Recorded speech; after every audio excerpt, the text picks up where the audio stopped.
Hi everyone, Manuela Marcheggiani from Isomer Skincare. Welcome to Confessions of a Cosmetic Chemist. This is the podcast where we talk about your skin. We talk about health and beauty, formulation, skincare.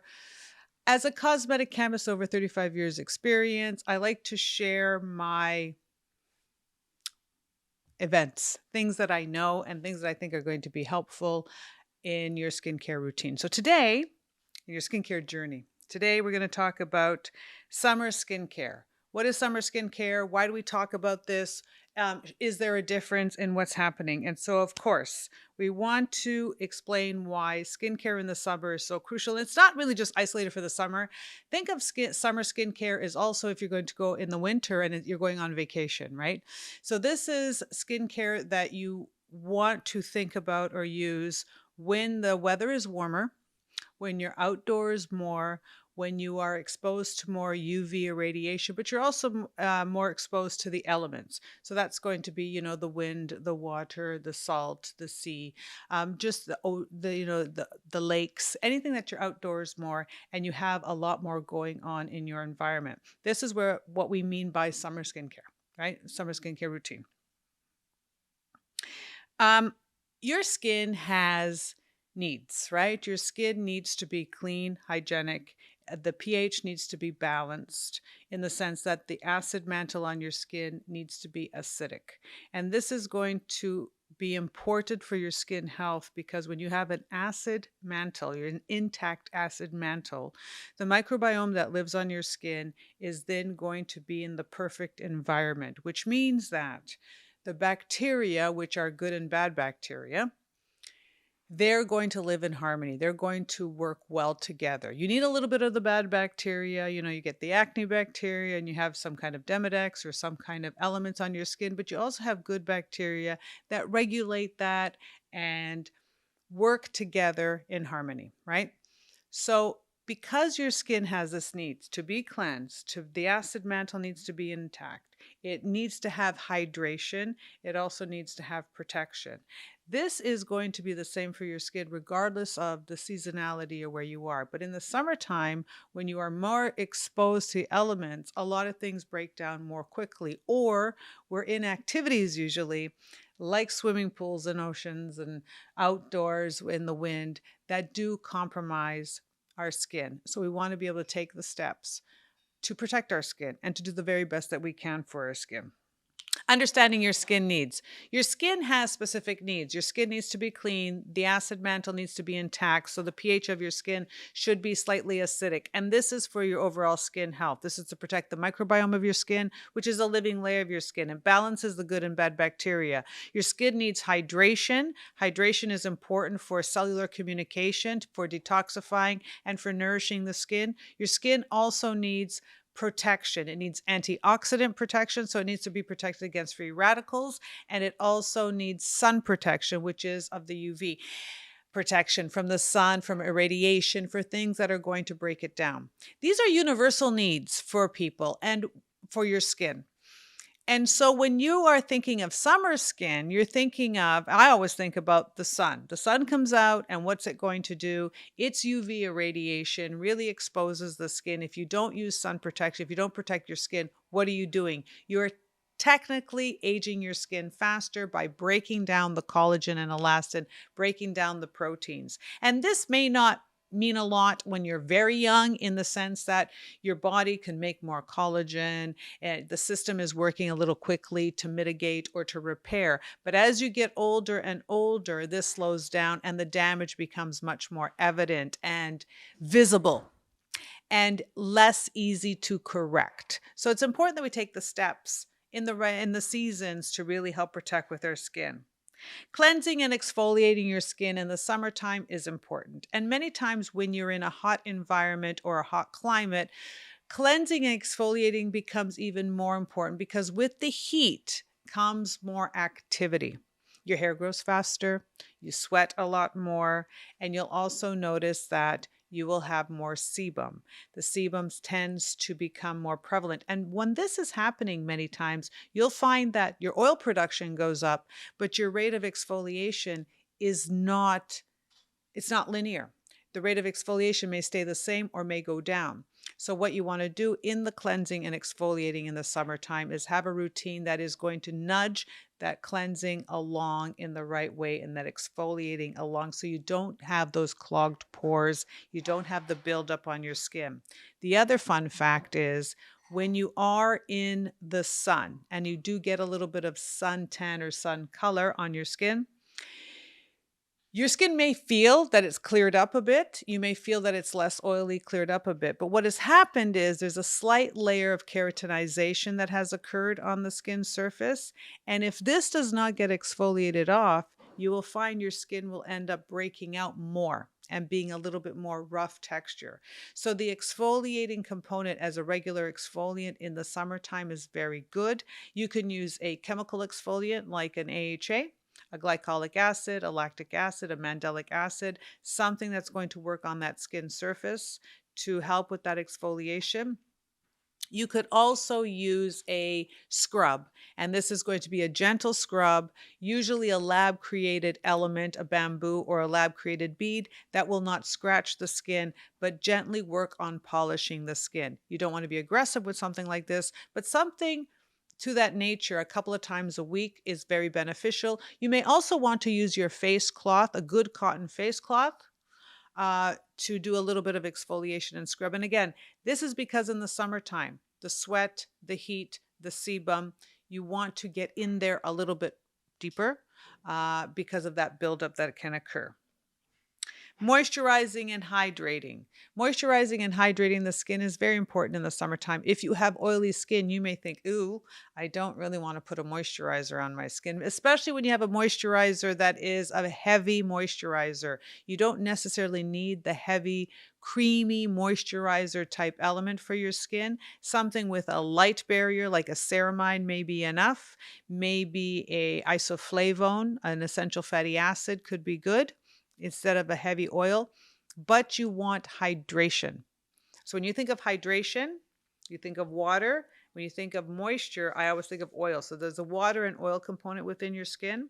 In the summer, you will find that your skin will dehydrate a lot more, which means the water component of the skin needs to be replenished more frequently. And how do we do this? There's a couple of ways. One is to include humectants that draw moisture from the environment and bring it into your skin and hold it there. The options for that are going to be hyaluronic acid. That's going to be an instant moisture boost. This will help bring in up to 1,000 times its weight in hydration in your skin. A glycerin, which is also very good, very similar effect.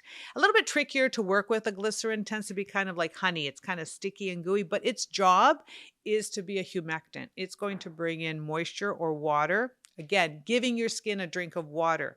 What else gives your skin a drink of water is ectoin. Ectoin is an extremophile. It's a bacteria. It's a skin-friendly bacteria. Antarcticine will do this to a component, to an extent as well. Some of the extremophiles that retain and sustain moisture. Homarine is another one that will bring in water into the cell, and this is going to help with the hydration. Once you bring in hydration, which is very important in summer skincare, you need to have a barrier. And the barrier is now going to be the lipid component, which is going to be your ceramide, your essential fatty acid. Those are going to also be in your skin. But if you're just putting on barriers, just like a heavy cream that is just a moisturizer without the humectant part, you will not be hydrating your skin properly for the summertime. You need to always increase that hydration boost. It's this fine line. So if you find that you're putting moisturizer on, but you notice that your skin is still dry, try to put on a hyaluronate before your moisturizer, or mist your skin with a hypochlorous acid, or adding an ectoin or an extremophile to your skincare routine and increasing its capacity to hold moisture in your skin. Then put your cream on. That's really important for summertime skin. Sun protection is really important in the summer.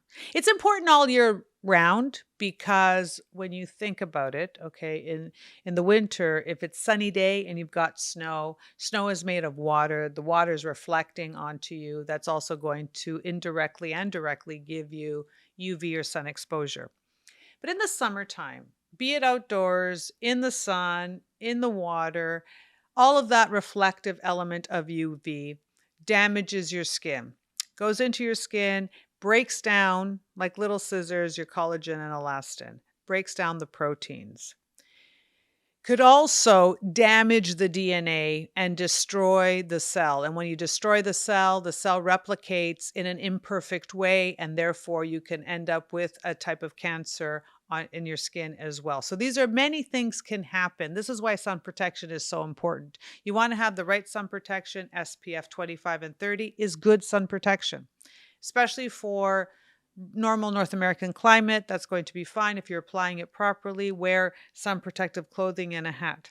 But sun protection has to be a process or procedure that you put onto your skin every single day and in a very specific way. You want to make sure that you have clean skin, you use an antioxidant, ideally a vitamin C, then put your sun protection on. You allow it to absorb into your skin. You want to reapply it, especially if you're doing anything outdoors. You want to reapply it in 2 to 3 hours. So if you're swimming, doing sports, sweating it off, if you're sweating a lot, these are things. If you're very active, you've got to reapply that sun protection. This is part of a summer skincare routine. That sun protection is what's going to make the difference between your skin looking way older than you want it to look 10 years from now, 20 years from now. The color, the texture, the tone of the skin will drastically change with sun protection and without sun protection. Your skin will be less able to repair itself, it'll be much more vulnerable if you don't use sun protection. So using sun protection is important. Now, what type of sun protection? There's this whole thing talking about sunblocks and sunscreens. There is no such thing as a sunblock. Sunblock was a terminology used for a lot of the zincs many 20, 30 years ago, where they would talk about having a ingredient that would block 100% of the UV damage or the UV rays from your skin. And that really is not a sustainable claim. In regulatory circles and according to the regulatory for skincare, we talk about sunscreens. They filter the UV from your skin, and you use an SPF of 25 and up. But when you're using an SPF 25 and 30, you already are combating or addressing about 97% of the UV rays. When you get to a 40 or 50, you're usually combating about 98, 99% of the UV rays. You'll never be at 100%. You'll never be at 100%. So it doesn't matter how high your SPF goes. You'll never find a true sunblock, and you'll never be at 100%. So in the summertime, especially when you're outdoors, use a good sunscreen that you can tolerate, that doesn't irritate your skin. Anything over 25 and 30 is going to be fine, or right around that grade is going to be fine, as long as you can tolerate. I've seen people use an SPF 50 or 60 saying, okay, I'm going to use that stronger SPF because I want more protection, which is really not that much more than a 30. But they break out, it irritates their eyes, they're finding that it doesn't work with your skin, and then what happens is you don't use it. So in the summertime, take a moment, take a minute, go and try different sunscreens and find one that works for you. It doesn't have to be fancy. It can be a combination of mineral and chemical together. That's fine. I prefer a mineral sunscreen. I like that better for my skin and my skin type. But truly, you have to find, especially in the summertime, you've got to take that trip and find the sunscreen that works for you. And your sunscreen, you should be able to use it on your face and on your body, on your hands, everywhere where your sun is exposed. This is really important for summer skin. You can use your vitamin C underneath your sunscreen. You can use your glutathione. But for those of you out there that are concerned about visible signs of aging, you're concerned about the pigmentation, you want something for your dark circles or your melasma or your freckles, your sunscreen step is super important, summer and winter. So this is part of why we talk about it, because once you find that sunscreen, you should make it part of your daily skincare routine. Sun protection is important. It's important for the aesthetic of your skin. It's important for the health of your skin. It's important for the future of your skin and the composition of your skin. Tanning. Ooh, everybody likes a good tan. When you have a nice tan, I think you feel healthier, you look a little bit more vibrant and healthy. Some people say, "Oh, I look even skinnier," and or my muscles are more defined when I'm tanned. But there is no such thing as a safe tan.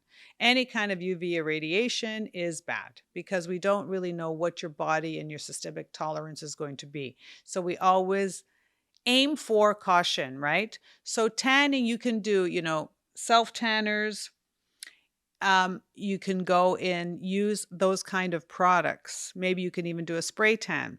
Even with the spray tan, the spray tan's key active ingredient is dihydroxyacetone. So what dihydroxyacetone does is it's like when you take white sugar and you put it over on a stove and you warm it up and it turns brown. It crystallizes it, it changes the composition of the sugar. Well, you've got natural sugars, if you will, on your skin. And when you put dihydroxyacetone on or a self tanner on, this is actually the chemical reaction. This is what's happening. So it helps to make your skin tan. So what's it doing? It's bringing in free radicals. It's causing this change. It is safer. Yes, it's safer than UV radiation. It's safer than the sun, right? This is going to help your skin tan, but you still need antioxidants to offset the dihydroxyacetone. And so if you just use those self tanners, you may find that your skin ages faster as well. So even in the summertime, even staying out of the sun, but then using a self tanner, what do you got to do? You need to exfoliate your skin, hydrate your skin, protect your skin, make sure that it has all the things that it needs. Needs the protection, needs the hydration, needs that regular exfoliation. Managing oily skin in the summer. You know, in the summertime, when you have oily skin, you feel that your skin is oilier. And this is actually true. It really is oilier because the heat is going to increase that sebum production. And you find that in the summer, because of this extra oiliness, you want to get into a routine of cleansing maybe a little bit more, but gently, not actually increasing the cleansing and making it harsher. I think you actually need to make it less harsh, more regular. This is going to allow you to dissolve or work and balance that sebum on your skin, balance that microbiome without stripping it. If you get into over cleansing because your skin is getting oilier, or if you get into using products that are stripping the oils off your skin, you may find that your skin reacts poorly. You start having more breakout, or you start having more rashes or irritation, because the heat can also cause more inflammation and more reactions on the skin. So, helping to manage your skin when you have oily skin in the summer, the trick to that is a gentle cleansing that's regular, non comedogenic or non heavy moisturizers, lightweight, going more for humectants in your skin with ceramides. Very important. And balancing that microbiome. I find that something like a hypochlorous acid, something that is an antibacterial, even once or twice a week using a benzoyl peroxide is going to be really regulating to the skin. Um, our Australian Harvest Cleanser, I think we call it the Daily Exfoliating Cleanser now with tea tree, very regulating as well. Use that a couple of times a week, and that's got that tea tree in there that it's going to help balance the bacteria. Very good for the skin. One of the things with summer, in the summertime, I remember Italians always telling me, when you're in Italy, it's like, oh, you can't wait for the summertime, especially if you have body acne or back acne. They waited for the summer so they can go to the ocean and they could be under the sun. And they would say, a little bit of sun and that salt water and all my acne clears up. And that's true. A lot of you find that your skin gets much better when you're out on vacation. I don't know, maybe it's a vacation thing. No, your skin gets much better when you are in the sun and you've got that ocean water, right? So you've got the salt. Now, that's temporary though. Here's the thing. Here's what happens. You get a keratinization. So yes, the sun will hit your skin and it will help to kind of clean up the acne, kind of dries it out, right? Feels like it dries it out, clears it up. But what happens is it creates a very thin occlusive barrier. And within a few weeks, you'll notice that you have bigger breakouts and more cystic breakouts. And this is because of the occlusion. So when you have summer in the summertime and you find that your skin is clearing up because of the acne, do not forget to cleanse and exfoliate and balance the bacteria. So you'll be able to prolong the effects of the summer on your body, right? So it's one of those things that becomes a little bit of a vicious circle, right? You want to go out in the sun, you want to be in the ocean, it's going to clear up your skin, but soon as you stop that, and actually if you keep doing it, here's the thing. You keep doing it, you expose yourself to UV irradiation, and it's going to be bad for your skin. So you do need sun protection, right? And if you don't exfoliate and cleanse your skin properly and dislodge that keratinization, you're going to get more breakout. So I guess the moral of the story in all of this that we've talked about in this podcast today is summer skin. You go out into the sun. We want the sun and the warmth, and it brings all that good feeling, right? You get the sunshine, the light, everything is happier. But we also have to be smart and wise about what we're doing to protect our skin, face and body. Sun protection is important. Regular exfoliation, gentle regular exfoliation is important. Feeding that microbiome is important and increasing that hydration. And hydration is not just for the skin, it's for the body as well. So make sure you're drinking plenty of water, good quality water. Truly reduce your sugars. Sugars and salt and sugars and sun are bad combinations for your skin. Ages your skin more rapidly, increases breakout, increases imperfections on the skin surface. It really makes the skin much more vulnerable. So although we're all looking forward to the summer, and I don't want to be what they call a Debbie Downer, I don't want to be that person. I do want to remind you that you can have a lot of fun outdoors and have a lot of fun enjoying the summertime, but you do have to respect the fact that the sun and the sun rays cause damage, but you've got a lot of power in your hands to protect your skin from it and to really have your skin thrive in this environment, because you'll feel better, you'll look better. All you have to do is follow a good skincare routine. And I hope that this has been um, I hope this has been fun and entertaining and educational, that you've learned a little bit. I look forward to your questions and comments. I really do want to have more of an engagement and a feedback back and forth. So please feel free to leave your comments below, and we look forward to talking to you real soon.